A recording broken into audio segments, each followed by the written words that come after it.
সূরাতুল আম্বিয়ার ছোট্ট একটা আয়াত, যে সূরাটা আল্লাহ তাআলা নবীদের জন্য ডেডিকেট করেছেন। এখানে আল্লাহ বলছেন, ওমা আরসালনাকা ইল্লা রাহমাতাল লিল আলামিন, I have sent you as a mercy, as a rahma, as a barakah, as a blessings for the whole world, for the entire world. ও নবী, আপনি গোটা বিশ্বের জন্য রহমত।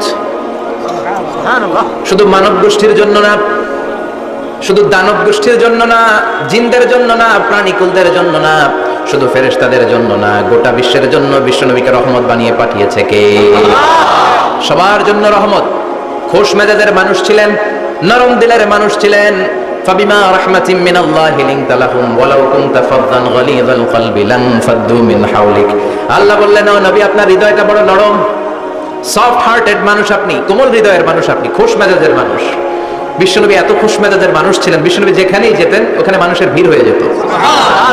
যেখানেই যেতেন পিছু পিছু লোকজন ছুটতো, কারণ খোশ মেজাজের তো, সফট হার্টেড, হৃদয়টা কোমল, ওনার সাথে কথাই বলতে মনে চায়, টাইম পাস করতে মনে চায়। আল্লাহু আকবার। বাচ্চাদের জন্য রহমত। ছোট বাচ্চারা বিশ্বনবীর সামনে যদি কখনো চলে আসতো, বিশ্বনবী ওনার কোমল হাতটা বাচ্চাদের মাথার মধ্যে হাত বুলিয়ে দিতে।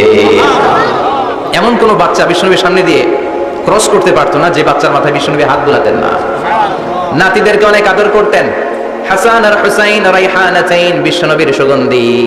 হাসান বিশ্বনবীর কোলে উঠলে সাইয়েদনা হুসাইন কোলে ওঠার জন্য কান্না করতেন, আবার হুসাইন কোলে উঠলে হাসান কান্না করতেন। আবার সাইয়েদনা হাসান বিশ্বনবীকে ঘোড়া বানিয়ে বিশ্বনবীর পিঠের উপরে বসে বিশ্বনবীর চুল ধরে টেনে টেনে খেলা করতে। বিশ্বনবী ঘোড়া, আর ঘোড়ার বাদশা হচ্ছে হাসান। সুবহানাল্লাহ বলবেন না? কি খুনসুটি, কি সম্পর্ক! স্ত্রীদের সাথে ভালো আচরণ, কম্প্যানিয়ন্স যারা আছে সাথীদের সাথে ভালো আচরণ, সবার সাথে ভালো আচরণ, সবার জন্য রহমত। এজন্য আল্লাহ বললেন, ওয়ামা আরসালনাকা ইল্লা রাহমাতাল লিল আলামিন, I have sent you as a mercy for the entire universe. ও নবী, আপনি সবার জন্য রহমত, আপনি সবার জন্য কল্যাণ।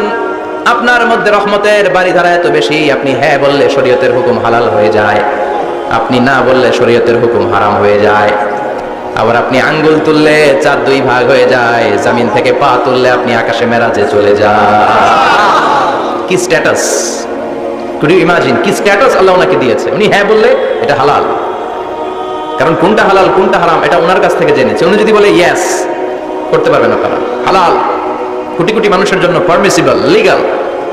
উনি যদি বলেন নো, আমাদের সবার জন্য এটা হারাম, কোটি কোটি মানুষ আর করতে পারবো না। আবার উনি আঙ্গুল তুলেছেন, চার দুই ভাগ হয়েছে, পা তুলেছেন, মেরাজে চলে গিয়েছে। আল্লাহু আকবার।